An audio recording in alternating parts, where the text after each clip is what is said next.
محمود خان اچکزئی کی جانب سے صوبہ KPK کو افغانستان کا حصہ قرار دینے پر جناب چادر والی سرکار کے لیے پیش خدمت ہے ڈیورنڈ لائن کے اصل حقائق۔ یہ کہانی تقریباً 150 سال پہلے سے شروع ہوتی ہے، جب یہاں پر برطانوی راج تھا۔ برطانیہ کو خطرہ تھا کہ روس بتدریج اسلامی ریاستوں کو ہڑپ کرتا ہوا نیچے افغانستان کی طرف آ رہا ہے۔ افغانستان پر قبضہ کسی بھی وقت تاج برطانیہ کے لیے خطرہ بن سکتا تھا۔ خطرے سے نمٹنے کے لیے برطانیہ نے افغانستان پر 1839 میں حملہ کر دیا، جس میں برطانیہ کو افغانستان کے ہاتھوں بدترین شکست ہوئی۔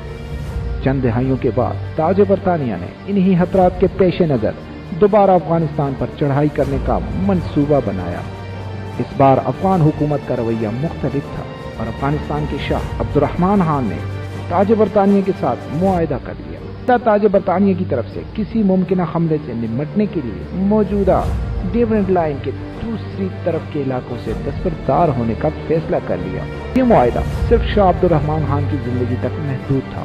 شاہ کی موت کے بعد برطانوی حکومت نے اس کے لیے نئے بادشاہ حبیب اللہ خان کے ساتھ دوبارہ معاہدہ کیا، جو کہ شاہ عبدالرحمن خان کا بیٹا بھی تھا۔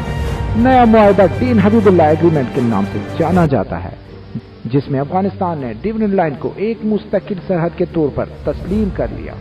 اگست 1919 کو افغانستان کے وزیر داخلہ علی احمد خان نے راولپنڈی کا دورہ کیا اور سرکاری طور پر اس بات کی تصدیق کی کہ ڈیورنڈ لائن افغانستان اور برصغیر کے درمیان ایک مستقل سرحد ہے۔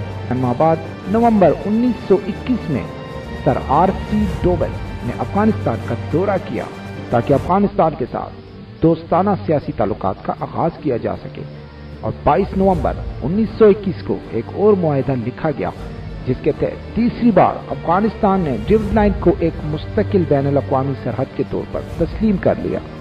عام افغانی ڈیورنڈ لائن کی اصل حقیقت سے بالکل لا علم ہے، اور یہی تاثر افغانیوں کے دماغوں میں قوت پکڑتا جا رہا ہے کہ ڈیورنڈ لائن کا ایگریمنٹ مرحوم شاہ عبدالرحمن خان نے صرف 100 سال کے لیے کیا تھا، جو کہ اس سلسلے میں حقیقت اور تاریخ کیے گئے تمام تر معاہدوں کے بالکل منافی ہے۔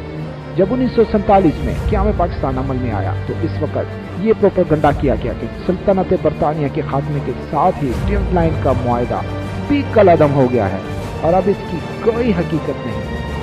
ڈیورنڈ لائن کے معاہدے کی عدم وجود کی اس غلط فہمی کی وجہ سے قیام پاکستان کے بعد اقوام متحدہ میں پاکستان کے خلاف واحد پڑنے والا ووٹ صرف افغانستان کا تھا۔ پاکستان ایک حقیقت تھی، تاہم افغانستان نہ بین الاقوامی قوانین کے تحت یہ علاقے واپس لینے کا مجاز تھا، نہ ہی اتنی طاقت رکھتا تھا کہ پاکستان سے زبردستی یہ علاقے لے سکے۔ On behalf of the Pakistan Constituent Assembly تب افغانستان نے پاکستان میں پختونستان اور آزاد بلوچستان کی تحریکوں کو سپورٹ کرنا شروع کر دیا۔ ان تحریکوں کے روح رواں اسفندیار ولی اور محمود اچکزئی اور چادر والی سرکار سے اگر آج بھی ڈیورنڈ لائن کے بارے میں یہ سوال کیا جائے کہ کیا آپ اس کو تسلیم کرتے ہیں، تو گمان غالب ہے کہ ان کا جواب حقائق سے بالکل مختلف ہوگا یا گھول کر جائیں گے۔ سردار داؤد کے دور میں پاکستان میں دہشت گردی میں افغانستان کی مداخلت اتنی بڑھ گئی کہ جس نے اس وقت کے وزیر اعظم ذوالفقار علی بھٹو کو مجبور کر دیا کہ وہ ان کے خلاف طاقت کا استعمال کریں۔ یہ آپریشن ذوالفقار علی بھٹو کے حکم پر اور نواب اکبر بگٹی کے زیر نگرانی ہوا۔ پاکستان کے جواب کے بعد سردار داؤد نے پاکستان کا دورہ کیا۔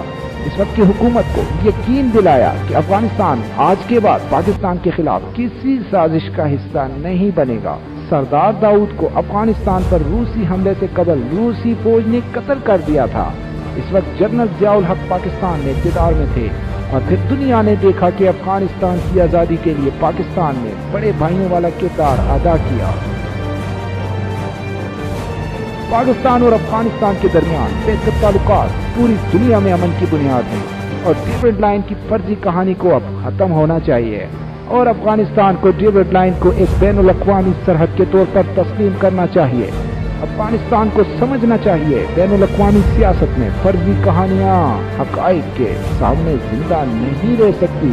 ایک فرضی کہانی کی بنیاد پر بھارت کے ساتھ مل کر پاکستان کو غیر مستحکم کرنا افغانستان کے لیے نتیجہ خیز نہیں ہوگا، کیونکہ پاکستان کوئی فرضی کہانی نہیں بلکہ ایٹمی حقیقت ہے۔